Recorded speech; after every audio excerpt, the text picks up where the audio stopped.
الحمد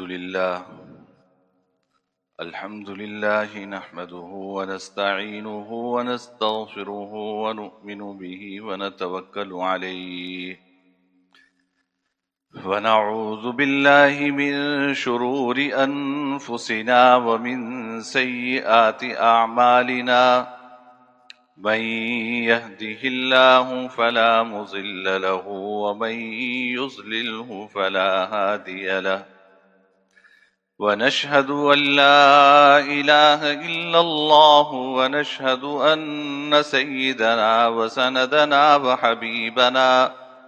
وحبيبنا ومولانا محمدا عبده ورسوله صلى الله تعالى عليه وعلى آله وصحبه أجمعين اما بعد، برادران عزیز، بزرگان محترم، تربیت اولاد کے حوالے سے ہماری گفتگو چل رہی ہے۔ پچھلے جمعے میں نے عرض کیا تھا کہ بچوں کی تربیت میں سب سے اہم ان کی ایمانی تربیت ہے کہ ہم اللہ تعالیٰ پر ان کے ایمان کو، اللہ تعالیٰ پر ان کے یقین کو پختہ سے پختہ کریں۔ میں نے بہت ساری مثالیں پچھلے جمعے آپ کے سامنے عرض کی تھی کہ ہم کھانا کھاتے ہیں، ساتھ بیٹھ کر تھوڑا سا 30 سیکنڈ کے لیے بچوں سے بات کر سکتے ہیں۔ دنیا جہاں کی باتیں ہوتی ہیں کھانے پر، تو 30 سیکنڈ کے لیے کبھی یہ بات بھی ہو سکتی ہے کہ بیٹا یہ کھانا تمہیں کس نے عطا کیا؟ اگر تم یہ ایک لقمہ اپنے منہ میں پہنچانا چاہتے تو کیا خود اپنے بلبوتے پہ پہنچا سکتے تھے؟ وہ اللہ رب العزت ہیں جو پوری اس کائنات کا نظام چلا رہے ہیں کہ دیکھو کسی نے یہ دانہ زمین میں بویا ہوگا، کسی نے فصل کاٹی ہوگی، کسی نے اس کو پیسا ہوگا، کسی نے آٹا بنایا ہوگا، گوندا ہوگا، اور اب تم اس قابل ہو کہ ایک روٹی کا لقمہ تم اپنے منہ میں لے کے جا رہے ہو۔ اسی طرح بیت الخلاء سے آتے جاتے ہیں، بچوں کو توجہ دلائیں کہ دیکھو یہ بھی اللہ کی نعمت ہے کہ ہم کھا لیں، اور کھانے کے بعد جو چیزیں ہمارے جسم کے لیے نقصان دہ ہیں وہ ہمارے جسم سے نکل جائیں، یہ بھی اللہ کی کتنی بڑی نعمت ہے۔ بہلول نے ہارون رشید سے پوچھا تھا نا، ہارون کہ تم آدھی دنیا سے زیادہ پر ہارون رشید کی حکومت تھی، کہا کہ اچھا یہ بتاؤ کہ اگر تمہیں پانی نہ ملے اور صرف ایک پیالہ پانی میرے پاس ہو تو تم کیا دینے کے لیے تیار ہوگے؟ اس نے کہا کہ اگر ایک پیالہ پانی ہے اور مجھے نہیں مل رہا، میں آدھی سلطنت دے دوں گا۔ کہا اچھا، پھر کہنے لگے کہ اچھا پانی پی لو اور پھر تمہیں پیشاب نہ آئے، پھر کیا دو گے؟ آپ تھوڑی دیر کے لیے تصور کریں نا کہ اللہ کی کتنی نعمتیں ہمیں حاصل ہیں۔ کہا کہ پانی پی لو اور تمہیں پیشاب نہ آئے، کہا کہ بقیہ آدھی سلطنت بھی دے دوں گا۔ تو کہنے لگا کہ یہ تمہاری سلطنت کی قیمت ہے، ایک پیالہ پانی۔ آپ آدھی دنیا پہ آپ کی حکومت ہے، لیکن آپ کی اس حکومت اور سلطنت کی قیمت کیا ہے؟ ایک پیالہ پانی۔ پانی حاصل کرنے کے لیے آدھی دنیا دینے کو تیار ہے، اور پانی پینے کے بعد وہ پانی کا اخراج نہ ہو تو پیشاب کرنے کے لیے آدھی دنیا دینے کو تیار ہے۔ تو حقیقت یہ ہے کہ انسان کو اس پہ غور کرنا چاہیے کہ اللہ کی کتنی نعمتیں مجھے حاصل ہیں۔ پانی الحمدللہ پی لیتا ہوں، پینے کے بعد پیشاب بھی آ جاتا ہے، قضاء حاجت بھی ہو جاتی ہے کھانے کے بعد۔ اللہ کی کتنی بڑی دولت ہے، کتنی بڑی نعمت ہے۔ تو یہی چیزیں ہم جب اپنے بچوں سے اس کا تذکرہ کریں گے، اس کا مذاکرہ کریں گے، تو اللہ تعالیٰ کی قدرت کے ذریعے وہ اللہ کو پہچانیں گے۔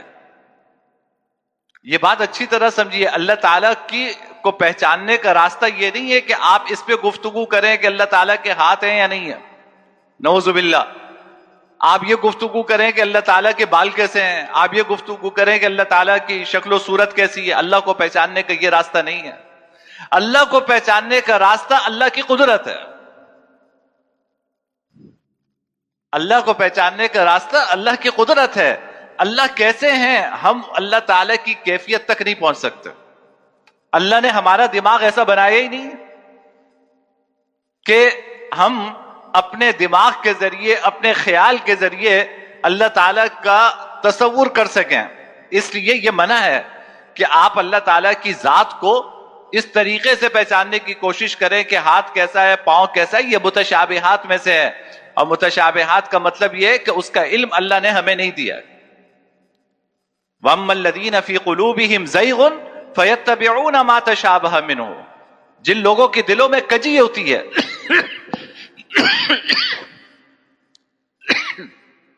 جن لوگوں کے دلوں میں کجی ہوتی ہے، قرآن کہتا ہے سورہ آل عمران میں شروع میں، جن لوگوں کے دلوں میں کجی ہوتی ہے وہ ان چیزوں کے پیچھے پڑتے ہیں جن کو اللہ تعالیٰ نے مخفی رکھا ہے. وہ ان چیزوں کے پیچھے پڑتے ہیں جن کو اللہ تعالیٰ نے مخفی رکھا ہے. تو اس کے پیچھے نہیں پڑنا چاہیے. اللہ کو پہچاننا ہے، اللہ کی قدرت سے پہچاننا ہے. اللہ کو پہچاننا ہے، اس کائنات میں غور و فکر کر کے اللہ کو پہچاننا ہے کہ وہ کتنی عظیم ذات ہے. تو میں عرض کر رہا تھا کہ ایمان کی فکر کرنا یہ سب سے اہم ہے. اس کے بعد بچوں کے اخلاق کی فکر کرنا، اعمال کی فکر کرنا کہ بھائی وہ دین پر چلنے والے بن جائیں، دین پر عمل کرنے والے بن جائیں، ان کے اخلاق اچھے ہوں، ان کا کردار اچھا ہو. یہ ماں باپ کی ذمہ داری ہے. یہ ماں باپ کی ذمہ داری ہے. آپ خود اچھے ہیں، آپ کے اخلاق اچھے ہیں، یہ کافی نہیں ہے جب تک کہ آپ اپنی اولاد پر محنت نہ کریں. قرآن کہتا ہے نا کہ یا ایھا الذین آمنوا قوا انفسکم واہلیکم نارا. ایمان والو اپنے آپ کو بھی آگ سے بچاؤ اور اپنے گھر والوں کو بھی آگ سے بچاؤ.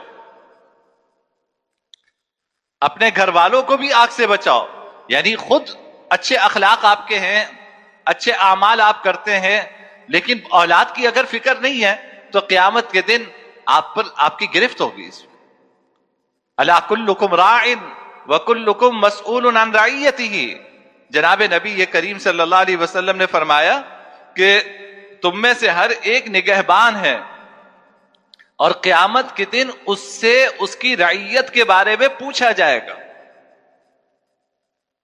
تم میں سے ہر ایک نگہبان ہے وَكُلُّكُمْ مَسْئُولٌ عَنْ رَعِيَّتِهِ. قیامت کے دن ہر ایک سے اس کی رعیت کے بارے میں پوچھا جائے گا.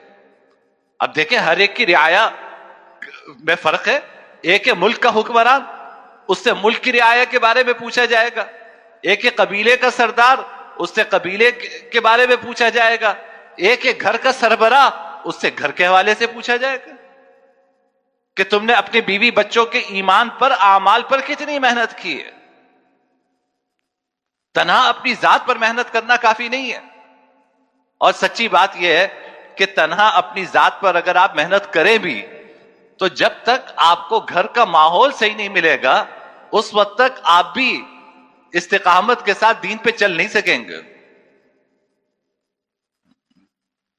یہ بھی ذہن میں رکھیے کہ انسان استقامت کے ساتھ دین پر چلتا رہے پوری زندگی، اس کے لیے ارد گرد کا ماحول بنانے کی ضرورت ہے. وہ ماحول ہوگا تو سب کے لیے چلنا آسان ہوگا. اگر ماحول نہیں ہے تو آپ کے لیے تنہا چلنا مشکل ہوگا. اور سب سے پہلے آپ کو اپنی اولاد کے لیے خود اپنے آپ کو رول ماڈل بنا کے پیش کرنا پڑے گا. بچے باتوں سے نہیں سیکھتے، بچے آپ کے اپنے عمل سے، آپ کے کردار سے سیکھتے ہیں. آپ نے لمبا چوڑا بچوں کو سمجھایا کہ بیٹا جھوٹ بولنا بہت بری بات ہے اور بڑا کبیرہ گناہ ہے، اس سے بڑی وعید آئی ہے کہ انسان کے منہ سے جھوٹ کا ایک کلمہ نکلتا ہے، رحمت کے فرشتے بدبو کی وجہ سے 40 میل دور چلے جاتے ہیں. آپ نے سارا سمجھایا. شام کو کوئی دروازے پہ آیا، ابا ہیں، آپ نے کہہ دیا کہ جی بچے سے کہ کہہ دو کہ ابا نہیں ہے. دن بھر کا واز اس ایک جملے میں سارا ختم.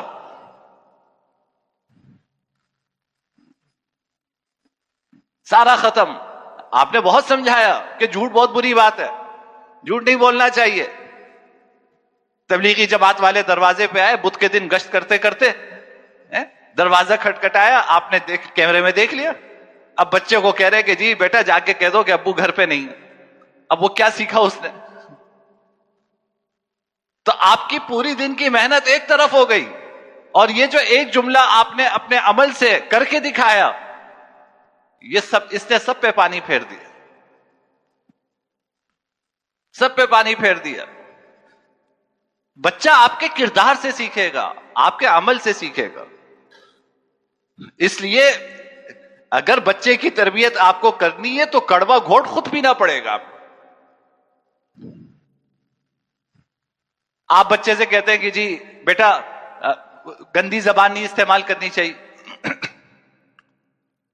گالیاں نہیں دینی چاہیے، بہت سمجھایا آپ نے، اور اس نے آپ کو گفتگو کرتے ہوئے سنا تو گالی سے گفتگو کا آغاز ہو رہا ہے، گالی پہ اختتام ہو رہا ہے، بیچ میں نہ جانے کتنی گالیاں. تو جب وہ یہ میری اور آپ کی گفتگو سنے گا تو آپ کے میرے سمجھانے کا کوئی اثر اس کے اوپر ہوگا؟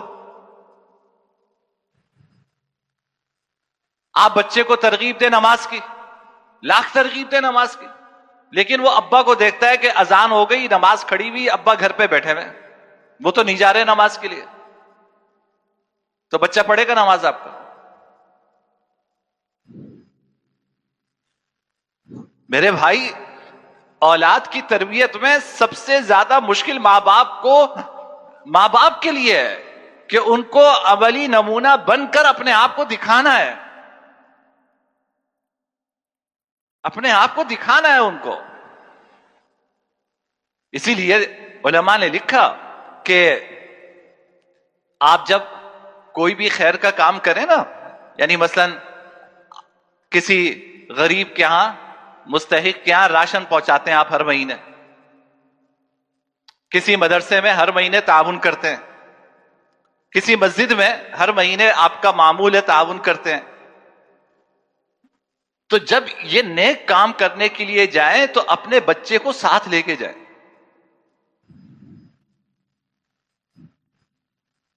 اس کو ساتھ لے کر جائیں.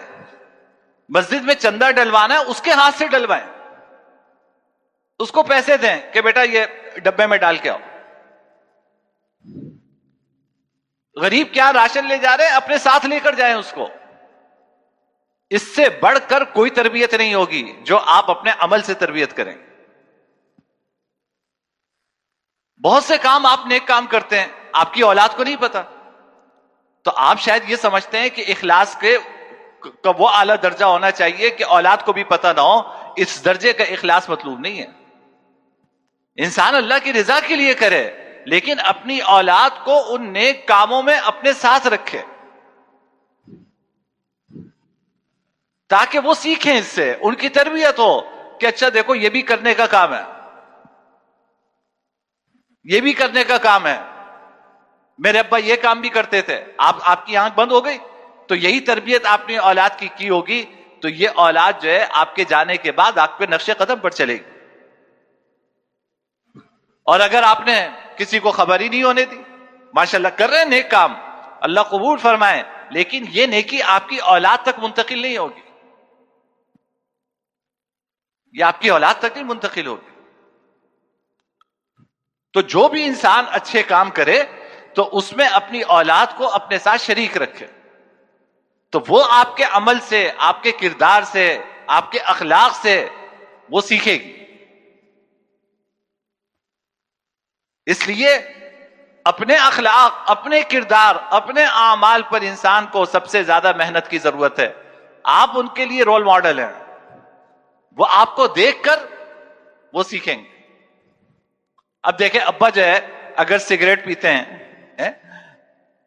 تمباکو کھاتے ہیں، ماوا کھاتے ہیں، نہ جانے کیا کیا نام بھی نہیں آتے، یہ دنیا جہاں کی چیزیں کھاتے ہیں، تو آپ اپنے بچے کو بچا سکیں گے اس سے؟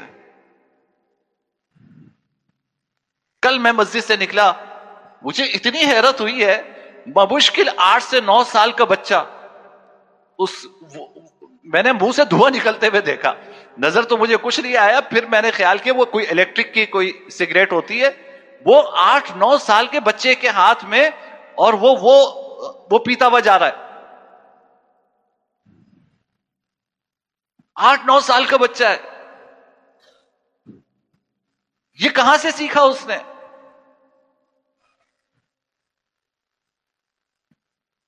یہ میرا اور آپ کا قصور ہے، اس بچے کا نہیں. میرا آپ کا قصور ہے.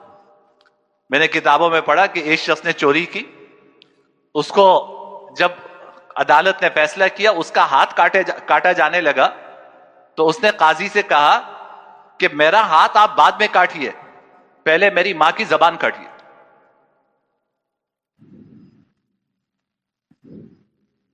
اس نے کہا کہ میرا ہاتھ آپ بعد میں کاٹیے، پہلے میری ماں کی زبان کاٹیے. پوچھا کیوں؟ کہا کہ یہ جو میں آج اس درجے کا چور بنا ہوں کہ اتنی بڑی چوری کی اور اس سے میرے ہاتھ کاٹنے کا فیصلہ ہوا، عدالت نے فیصلہ کیا، کاش کہ جب میں نے پہلی مرتبہ پڑوس سے انڈا چرایا تھا تو میری ماں میری حوصلہ افزائی نہ کرتی.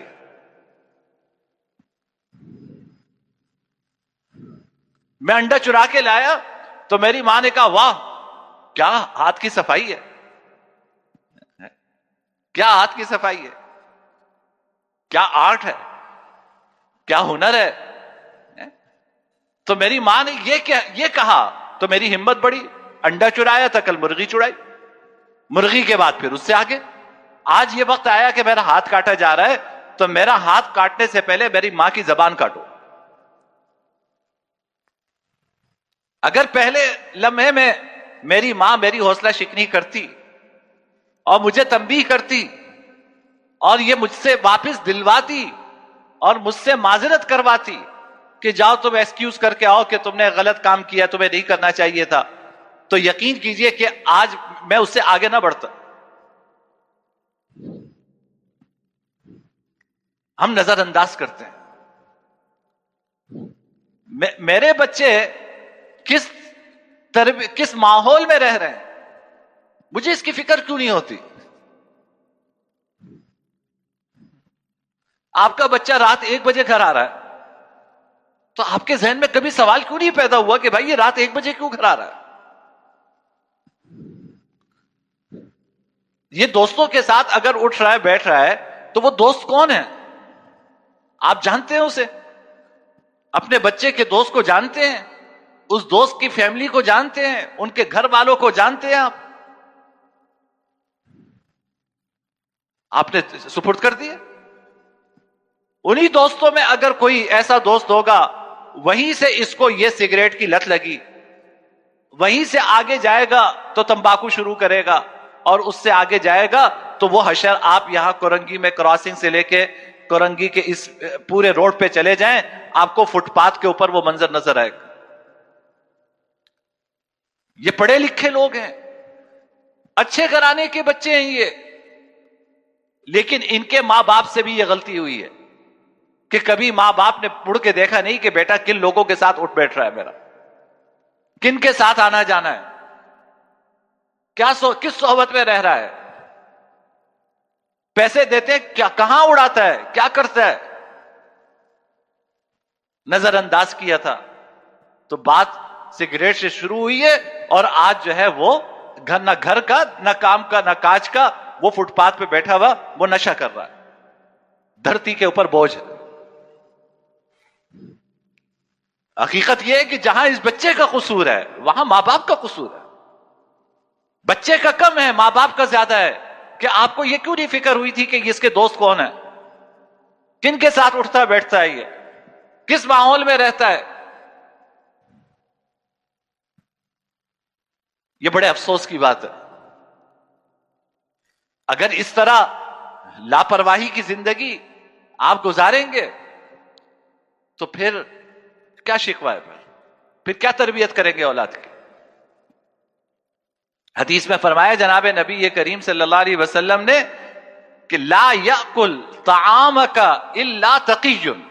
عجیب حدیث ہے کہ تمہارا کھانا، لا یأکل طعامک الا تقی، تمہارا کھانا نیک اور متقی لوگ کھائیں، تمہارا کھانا نیک اور متقی لوگ کھائیں. یہاں علماء نے سوال اٹھایا کہ بھائی قرآن کریم میں کافر کو کھلانے کی بھی فضیلت آئی ہے.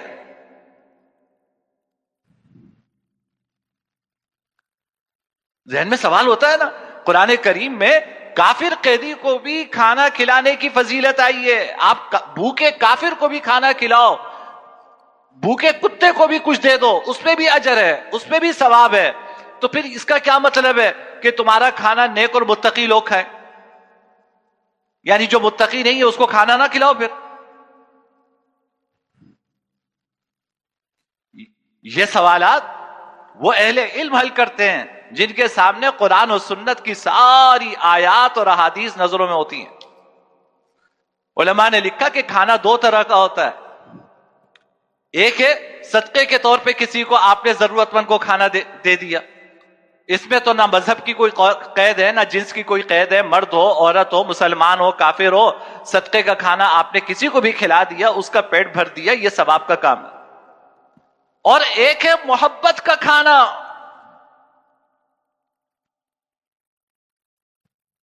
ایک ہے محبت کا کھانا کہ آپ اپنے گھر پہ دعوت کریں اہتمام سے اور محبت سے, اپنے ملنے جلنے والوں کو اپنے گھر بلائیں کھانے پر.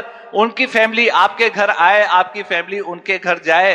آپ لوگ بچے ایک دوسرے کے ساتھ اٹھے بیٹھیں. لا یاکل طعامک الا تقی میں یہ والا کھانا مراد ہے.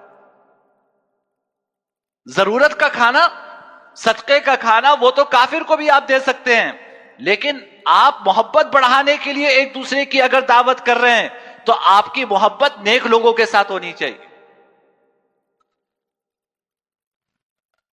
آپ کی فیملی کی محبت اچھی فیملیوں کے ساتھ ہونی چاہیے کہ ان کے ساتھ آپ کا اٹھنا بیٹھنا ہوگا. آپ کے بچے ان کے بچوں کے ساتھ ملیں گے جلیں گے تو اچھے اخلاق, اچھا کردار ایک دوسرے سے سیکھیں گے, اچھا ماحول ملے گا آپ کے بچوں کو. یہ مطلب ہے اس حدیث کا کہ تمہارا کھانا نیک لوگ کھائیں.